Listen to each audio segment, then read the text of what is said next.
어떤 날은 이유도 없이 가슴이 툭 하고 내려앉을 때가 있습니다. 누군가의 말 한마디, 지나간 기억 하나가 마음을 무너뜨릴 때가 있지요. 아무 일도 하지 않았는데 눈물이 나고 기도해야지 하면서도 입이 떨어지지 않을 때가 있습니다. 그럴 때 사람들은 말합니다. 힘내세요. 기도하세요. 하지만 정작 마음이 부서져 있을 때는 그 말조차 들리지 않습니다. 하나님께 기도하고 싶어도 무슨 말을 해야 할지 모를 때가 있습니다. 기도를 꺼내려 해도 말이 막히고 마음이 너무 무거워 숨조차 가쁠 때, 그때 하나님은 우리에게 이렇게 말씀하십니다. 말하지 않아도 나는 내 마음을 안다. 시편 34편 18절에서 다윗은 이렇게 고백했습니다. 여호와는 마음이 상한 자에게 가까이 하시고 충심으로 통회하는 자를 구원하신다. 하나님은 상한 마음을 멀리하지 않으십니다. 오히려 그곳으로 찾아오십니다. 우리가 무너질 때 그분은 더 가까이 오십니다. 사람들은 강한 사람을 좋아하지만 하나님은 부서진 마음을 찾으십니다. 그 마음 안에서 하나님이 일하시기 때문입니다. 우리가 아무 말도 못할 때 그 침묵 속에서 하나님은 우리를 품으십니다. 한 성도가 있었습니다. 남편을 잃고 직장을 잃고 아이마저 병이 들어 모든 것을 잃었다고 느꼈던 밤, 그녀는 울며 이렇게 기도했습니다. 하나님, 저 그냥 여기에 있습니다. 그 한마디였습니다. 눈물로 젖은 바닥에서 그녀는 단 한 문장만 속삭였습니다. 하나님, 저 여기 있어요. 그 순간 이상하게도 가슴 깊은 곳에서 따뜻한 평안이 흘러나왔습니다. 기도는 길지 않았지만 그 기도는 깊었습니다. 말은 짧았지만 그 한 문장이 그녀를 다시 일으켜 세웠습니다. 성도 여러분, 마음이 무너질 때 꼭 기억하십시오. 하나님은 말을 들으시는 분이 아니라 마음을 들으시는 분입니다. 기도의 길이는 중요하지 않습니다. 기도의 깊이가 중요합니다. 우리가 더 이상 힘을 낼 수 없을 때 하나님은 이렇게 말씀하십니다. 수고하고 무거운 짐진 자들아, 다 내게로 오라. 내가 너희를 쉬게 하리라. 그래서 진짜 기도는 우리의 힘이 다했을 때 시작됩니다. 눈물이 기도가 되고 침묵이 예배가 되는 순간이 있습니다. 혹시 지금 그런 밤을 지나고 계신가요? 하나님께 하고 싶은 말이 너무 많은데 너무 아파서 한마디도 할 수 없는 시간. 그럴 때 그저 이 한 문장만 기억하십시오. 하나님, 저를 붙잡아 주세요. 이 짧은 문장이 당신의 무너진 마음을 지탱할 겁니다. 기도가 길 필요 없습니다. 진심 한 줄이면 충분합니다. 하나님은 그 한마디에 응답하십니다. 어떤 사람은 이렇게 말했습니다. 기도할 수 없을 때조차 그 자체가 이미 기도입니다. 하나님은 우리가 울 때 그 눈물 속에서도 우리의 이름을 부르십니다. 당신이 지금 쓰러져 있다면 그 자리가 바로 하나님이 일하실 자리입니다. 지금은 무너진 것 같아도 하나님은 그 무너진 자리에서 당신을 새롭게 세워가고 계십니다. 이제 조용히 눈을 감고 이 한 문장을 마음으로 따라해 보세요. 하나님, 저를 붙잡아 주세요. 그 한 문장이 오늘 당신을 다시 일으킬 것입니다. 그리고 하나님은 그 한 문장을 들으신 후 당신을 가만히 두지 않으십니다. 그분은 반드시 일하십니다. 보이지 않게, 그러나 분명히. 성경을 보면 하나님은 늘 무너진 자리에서 새 일을 시작하셨습니다. 다윗을 보십시오. 그는 왕이었지만 가장 가까웠던 사람들에게 배신당하고 자신의 아들 압살롬에게 쫓기며 광야로 도망쳤습니다. 하룻밤 사이 모든 것이 무너졌습니다. 그때 다윗은 이렇게 고백했습니다.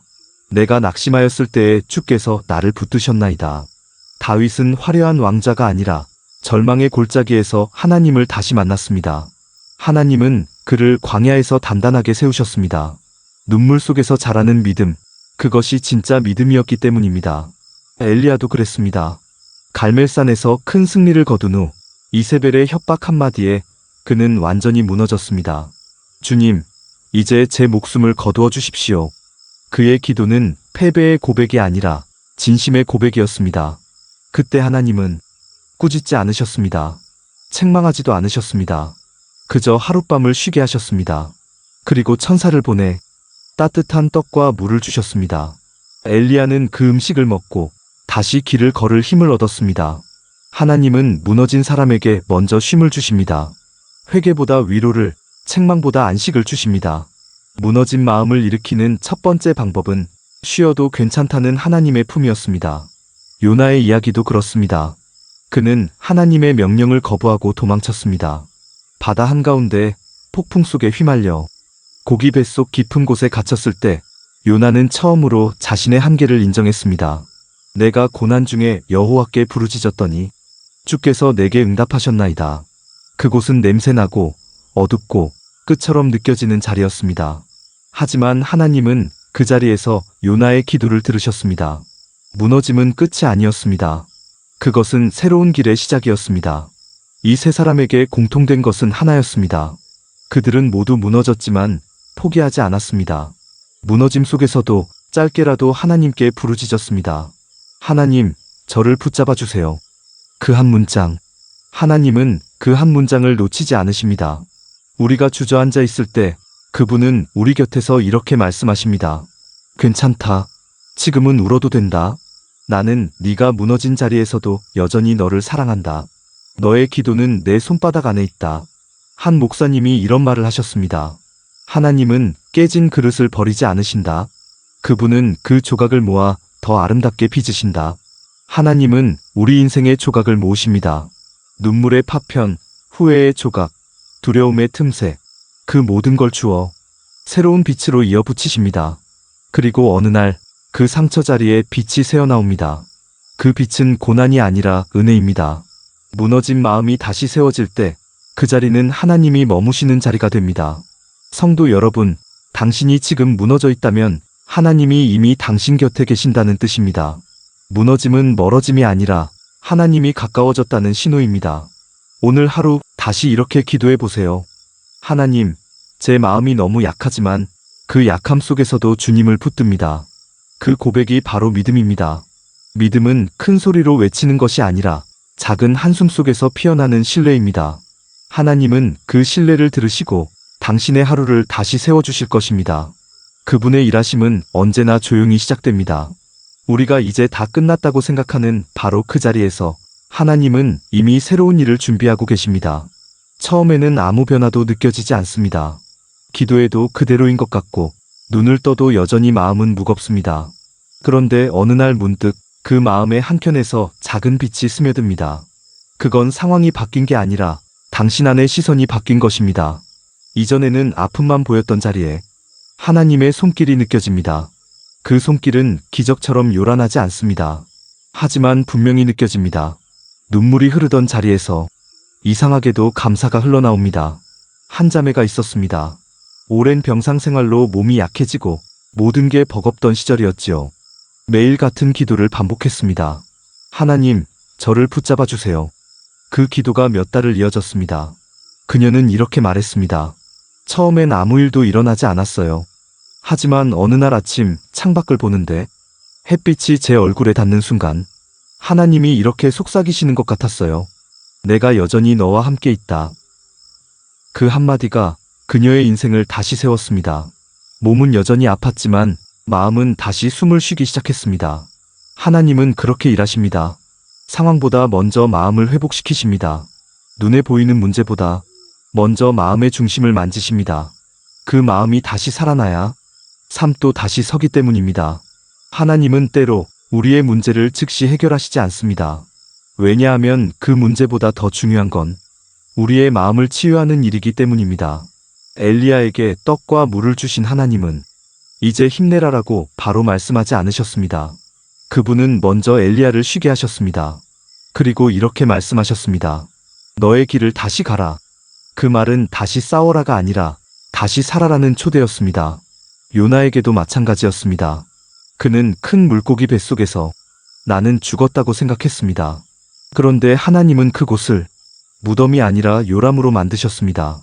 그 어둠 속에서 요나는 하나님을 새롭게 알게 되었습니다. 무너진 자리에서 하나님을 다시 본 것입니다. 성도 여러분, 하나님은 당신의 상처를 고치는 의사이자 당신의 영혼을 다시 세우는 건축가이십니다. 그분은 당신 안에 부서진 벽돌을 치우지 않으십니다. 그 벽돌 위에 새 기초를 쌓으십니다. 그리고 그 기초 위에 새 마음, 새 믿음, 새 평안을 세우십니다. 그분의 회복은 조용하지만 견고합니다. 눈에 띄지 않게 쌓여서 어느 날 당신이 거울을 보며 이렇게 말하게 됩니다. 예전의 나와는 다르다. 이젠 무너지지 않는다. 하나님께서 주시는 회복은 문제없는 평안이 아니라 문제 속에서도 흔들리지 않는 평안입니다. 폭풍이 멈춰서 평안한 것이 아니라 폭풍 속에서도 그분의 손을 붙드는 평안입니다. 그 평안은 단순한 감정이 아니라 믿음의 깊이에서 솟아나는 확신입니다. 하나님은 나를 잊지 않으셨다. 하나님은 여전히 나를 사랑하신다. 하나님은 나를 다시 세우고 계신다. 이 세 가지 고백이 마음에 자리 잡을 때 무너졌던 인생의 벽돌이 다시 세워집니다. 그리고 그 벽은 이전보다 단단해집니다. 이제 조용히 이렇게 기도해 보세요. 하나님, 상황은 여전히 어렵지만 제 마음은 주님 안에서 다시 일어서고 있습니다. 이 고백이 들려질 때 하나님은 미소 지으실 것입니다. 그분은 당신이 완벽하게 서 있을 때보다 무너진 자리에서 다시 일어나려 했을 때 더 깊이 당신을 사랑하십니다. 왜냐하면 그 순간 당신의 믿음이 진짜가 되기 때문입니다. 하나님은 무너진 사람을 고쳐서 다시 쓰십니다. 상처난 손을 통해 사랑하게 하시고 부서진 마음을 통해 위로하게 하십니다. 그래서 하나님이 세우신 사람은 언제나 부드러운 강함을 갖습니다. 무너져 본 사람만이 다른 사람의 눈물을 닦을 수 있기 때문입니다. 이제 당신의 마음에 이렇게 적어보세요. 하나님, 제가 다시 일어나겠습니다. 다시는 제 힘으로가 아니라 오직 주님의 은혜로. 그 고백이 오늘 당신의 회복의 시작이 될 것입니다. 그 고백이 오늘 당신의 회복의 시작이 될 것입니다. 그리고 하나님은 그 고백을 결코 흘려보내지 않으십니다. 그분은 회복을 약속하신 뒤 그 사람의 하루 속으로 다시 들어오십니다. 이제 하나님은 당신을 다시 걷게 하십니다. 어제보다 조금 더 단단한 발걸음으로, 조금 더 고요한 마음으로, 그리고 조금 더 따뜻한 눈으로 세상을 보게 하십니다. 회복된 사람은 달라집니다.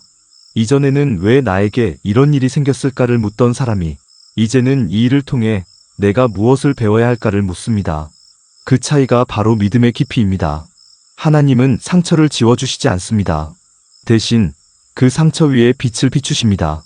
그래서 상처가 더 이상 아픔의 흔적이 아니라 하나님의 은혜를 증거하는 자리가 됩니다. 그때 우리는 이렇게 고백하게 됩니다. 주님, 그때 제가 무너졌던 것이 오히려 감사했습니다. 그 자리에 주님이 오셨기 때문입니다. 성경 속 다윗도 결국 그렇게 변화되었습니다. 그는 모든 고난이 지나간 후 이렇게 노래했습니다. 주는 나의 피난처시요 환난에서 나를 보호하시는 분이시며 구원의 노래로 나를 두르시나이다. 시편 327. 이 노래는 왕의 노래가 아니라 상처 입은 사람이 드린 노래였습니다. 고난의 끝에서 피어난 감사의 노래. 그것이 바로 회복의 증거였습니다. 엘리야도 요나도 마찬가지였습니다. 엘리야는 동굴에서 나와 다시 백성을 섬겼고 요나는 절망의 바다를 지나 하나님의 말씀을 다시 전했습니다. 그들의 사명은 고난 이후에 더 깊어졌습니다. 하나님은 무너진 사람을 단지 회복시키는 데서 멈추지 않으십니다. 그분은 그 사람을 통해 다른 사람을 세우십니다. 성도 여러분, 하나님이 당신을 다시 세우신 이유는 단지 당신을 살리기 위함이 아닙니다. 당신을 통해 누군가를 위로하게 하시려는 것입니다. 당신이 흘린 눈물은 헛되지 않았습니다. 그 눈물은 다른 사람의 상처를 어루만지는 기름이 될 것입니다. 당신이 견딘 오늘이 누군가의 내일을 지탱할 수 있게 될 것입니다. 하나님은 그렇게 우리를 사용하십니다. 상처난 손으로 기도하게 하시고 무너진 마음으로 사랑하게 하십니다. 그것이 하나님의 방식입니다. 이제 마음속으로 이렇게 고백해 보세요. 하나님, 이제는 제 인생이 주님의 손 안에 있습니다. 무너진 자리에서 다시 세워주셨으니 이제는 제가 누군가를 세우는 사람이 되게 해주세요. 이 고백이 회복의 완성입니다. 회복은 단순히 아픔이 사라지는 게 아니라 아픔이 사랑으로 바뀌는 것입니다. 그리고 그 사랑은 또 다른 사람의 생명을 살립니다. 이제 당신의 하루를 떠올려 보세요. 같은 하늘, 같은 길, 같은 일상이지만 이제는 마음이 다릅니다. 세상은 여전히 바쁘지만 당신의 영혼은 평안합니다. 그 평안은 하나님이 주신 선물입니다. 요한복음 14장 27절에서 예수님께서 말씀하셨습니다. 내가 너희에게 평안을 주노라. 내가 주는 평안은 세상이 주는 것과 같지 아니하니라. 그 평안은 흔들리지 않습니다. 상황이 아니라 하나님 위에 서 있기 때문입니다. 하나님은 오늘도 조용히 우리를 부르십니다. 무너졌던 그 자리에서 다시 나와 함께 걸어가자. 그 부르심에 응답하는 사람, 그가 바로 진짜 믿음의 사람입니다. 그러니 오늘도 이렇게 시작하십시오. 하나님, 제가 오늘도 주님과 함께 걷겠습니다. 그 한 문장이 당신의 삶을 하나님 안에서 새롭게 할 것입니다. 오늘 이 영상을 끝까지 함께 해주신 여러분, 진심으로 감사합니다. 이 이야기가 당신의 마음을 조금이라도 따뜻하게 감싸주었다면 그것은 하나님께서 이미 당신 안에서 일하고 계시다는 증거입니다. 혹시 지금 무너져 있는 누군가가 떠오르시나요? 그 사람에게 이 영상을 조용히 공유해 주세요. 당신의 손끝을 통해 하나님의 위로가 전해질 것입니다. 이 콘텐츠가 당신의 신앙 여정에 작은 등불이 되었다면 구독과 좋아요로 함께 걸어가 주세요. 당신의 한 클릭이 누군가의 회복의 시작이 됩니다. 다음 영상에서는 기도해도 변하지 않을 때 믿음을 지키는 법을 함께 나눕니다. 응답이 없는 시간 속에서도 하나님이 여전히 일하시는 방법을 묵상할 것입니다. 끝으로 오늘의 한 문장을 마음에 새기십시오. 하나님, 제가 다시 걸을 수 있게 하신 주님께 감사합니다. 그 고백이 당신의 내일을 평안으로 이끌 것입니다. 오늘도 하나님의 은혜가 당신의 마음과 가정에 가득하길 축복합니다. 감사합니다.